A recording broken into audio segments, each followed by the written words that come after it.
What's up, guys? My name is Shubhra Biswas. Just to give you a little bit of background on myself, I studied biomedical engineering for my undergrad years, and I studied applied math for my master's program. I've worked in the field of machine learning and artificial intelligence since graduating in 2014, so for the last 5 years. And it's almost 2020, and I want to talk about a couple of things related to AI, artificial general intelligence, complex systems, optimizing our health and well-being, and society in general and the current zeitgeist or the spirit of our times. I think we've moved pretty far in the AI field as well as in many other fields, such as complex systems theory, biology, computational biology, physics, philosophy, analytical philosophy, and many other disciplines. And we are making tremendous progress in all of these disciplines. And one phenomenon that I'm noticing at the moment is that there's a disconnect between different subfields of research and a lack of awareness on where we are at the moment as a species, as humanity. And I really want to talk about some of the issues of our time and connect it to science, technology, and bigger movements we are seeing in the world. One of the hallmarks of the present day is that information is increasing at an exponential rate. There's more information online and in our lives today than there was ever before. What do I mean by information? It's any content that is out there, any piece of material on the internet and also off the internet. The number of memes that are out there are growing exponentially. The number of blog articles out there, exponential. Videos on YouTube, posts on Reddit, conversations. It's all piling up exponentially. And one of the things that we're facing today, everyone on this planet, is this new environmental dynamic where there's more information than we know how to deal with. And this is a novel circumstance. Throughout most of human history, the information that we needed was local. We lived in tribes, and everything we needed to know came from the however many people, 100 or so people, 200 or so people around us that we had access to. Information back then traveled through people, messengers that cross-communicated between tribes and over long distances of space. So you'd have someone from China traveling on horseback or through other means to the Middle East, and some of the information about what was going on in China would be communicated to Middle Easterners, Arabs, and whatnot, right? And today we have access to pretty much all of the information of humanity at our fingertips. And one novelty here is that we really need to be able to figure out what's worth paying attention to and what's not, and what are the general trends and new emergences that are occurring today that weren't available or were occurring previously in the past. How is this affecting our lives? I think people are becoming more and more isolated in the sense that the algorithms that feed us content on Facebook, Reddit, Google are becoming filter bubbles for most people. Facebook serves you content that it thinks that you will like to see, plus some constraints that it has, so it's not completely unbiased information. And its job is to keep you entertained and on it for as long as possible. Same with Twitter. The better the algorithms get at finding content that is interesting for whatever reason to you specifically, right? It's individualized now. It's not like television where everyone's seeing the same thing. Now it's a custom feed. Everyone has a custom feed. And so this is really affecting our realities. I think people are living more and more in filter bubbles. And so with the exponential increase in information, the minor differences between people in terms of values and interests and ability to process different kinds of information, people are growing exponentially further apart in their perception of reality, right? So someone who's interested in cryptocurrencies gets a lot of information on what's going on in the crypto world, and to that person it seems like this is the thing, and maybe it is the thing, right? But to someone who's not interested in cryptocurrencies, this doesn't pop up at all, and it's unknown. To someone interested in physics, you will get things on your feed related to how advanced our understanding of physics is becoming, some of the new models that are coming out there to understand the origins of the universe, the nature of fundamental particles, plus the nature of space and time itself. There's an article that came out recently talking about how scale is maybe an illusion. So, absolute distance is not really a thing in some sense. Anyway, that's something that you can go down into the rabbit hole about. Um, but the fact of the matter is, things are moving pretty quickly on many different frontiers, and I think the awareness of where things are at is distorted by these filter bubbles. And so in this video series, I want to talk about a number of issues, and it's not really about any specific set of interests. It's more about, where's the world going?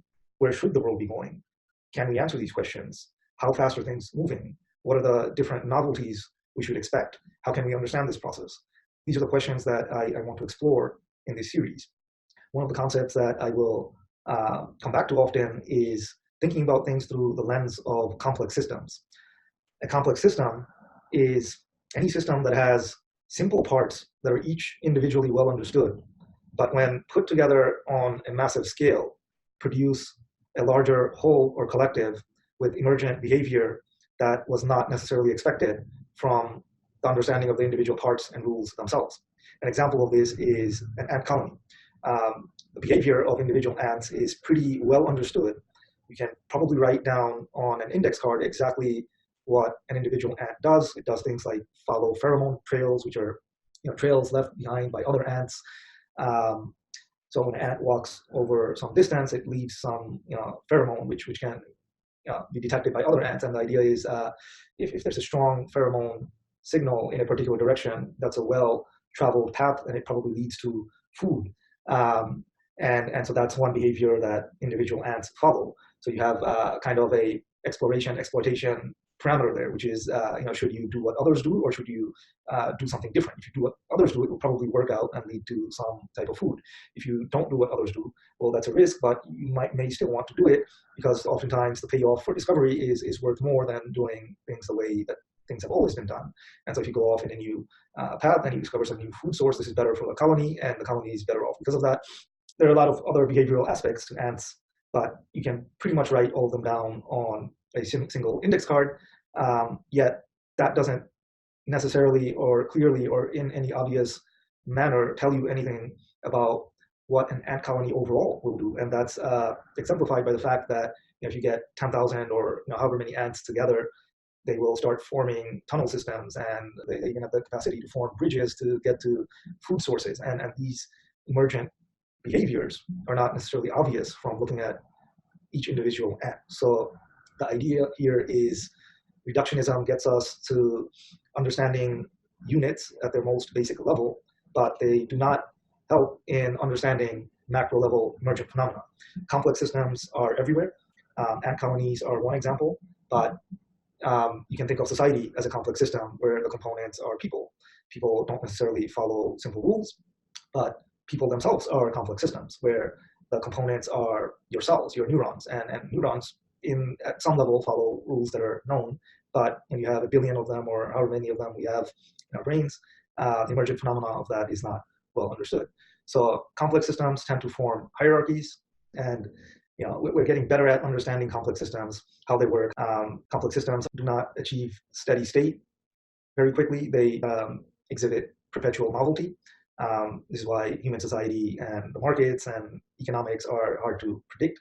It's not a rinse and repeat of the past. It's complex systems are marked by perpetual novelty. This is mathematically known. We currently understand a lot more than we realize, but the information just isn't disseminated. And in this series, I'll try to explore some of the issues in a holistic way. Right? We won't just look at isolated mathematics, but we'll try to connect this to the bigger picture and try to form an image of where we are right now as a species. What are the problems that are facing us? Why is there a rise in populism? Why is the current system of capitalism and left-leaning politics and all this stuff not working? Why is that? Can we understand this? And the answers to these questions are surprising. We have the ability to understand a lot of our problems scientifically, quantitatively, and really navigate the space, but we aren't. Part of the reason is because we have systems and institutions in place that have a life of their own. It's not any single individual that's really at the helms. And these systems are going in a direction, and based on the incentive structures that they produce, that may not be optimal for us anymore, given the level of technology and sophistication that we have achieved. Yet, we watch helplessly as it continues going in these directions. And more so than watch helplessly, I think it's unclear what the alternatives are, even though the alternatives are there, the pieces to really get us to a more optimal society by understanding where we are as a complex system. It's there, but we're not really looking at it or talking about it. Some of it requires, understanding a bit of the math or the logic, and it's important. We're living in a world where math and technology and science is more important than they were ever before. To think that the story of humanity is divorced from technology or science or math is incorrect. And I think there isn't enough of an appreciation of science and of technology and of the human story. I think we're all living in these bubbles and afraid to ask the bigger questions. And I'm personally an agnostic atheist. I don't want to get into those details too much, but and it's a general trend. If purpose that humanity had before was given by religion, and everyone had their own religion. When you lose religion, what happens, right? Where is purpose now? Human beings need purpose, and without purpose, there is a disintegration of values and aimlessness. That's not helpful, right? Like, we're not waking up in the morning excited to go about our days and to participate in a bigger story or picture.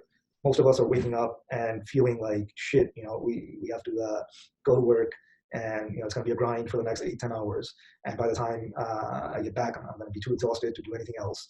And it's just a loop that we're stuck in. So why do we find ourselves in this situation? Why are so many people unhappy today when we have more technology and a greater understanding of reality and more scientific advancement than we ever before?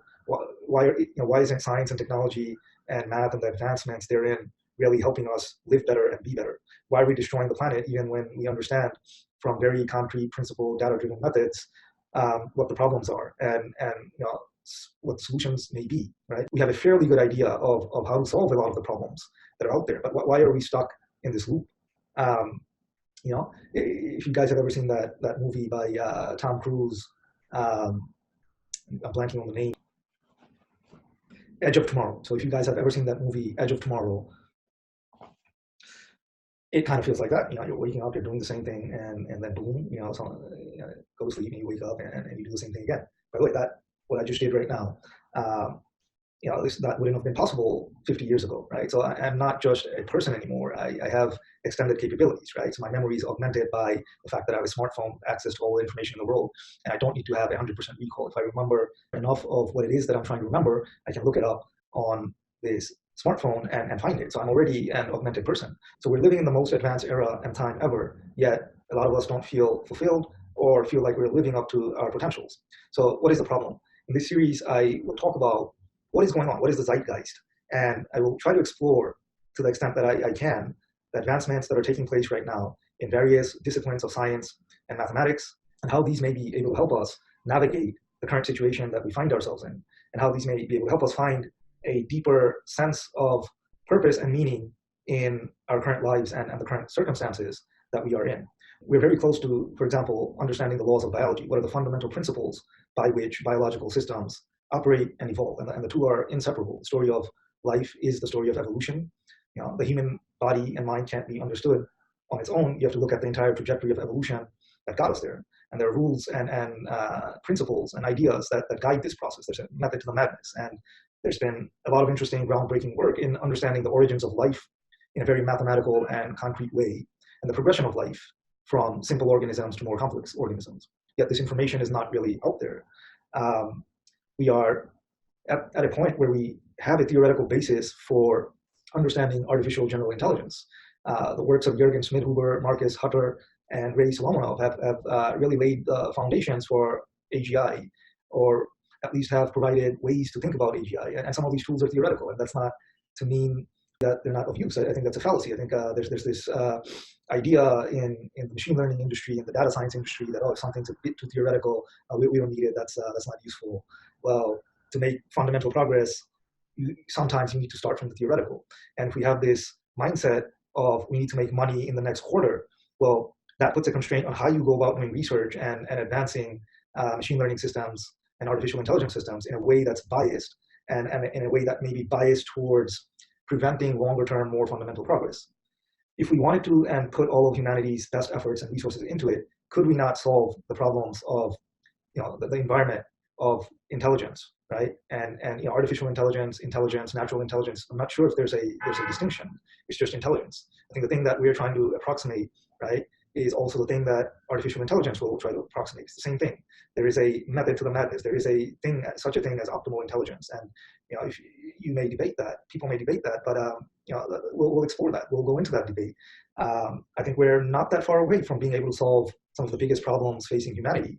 Yet, I think our systems of operation as a society, in terms of our capitalistic ways of operating and our profit-driven ways of operating, and a hell-bent focus on intellectual property and closing off of information, is really stifling off progress.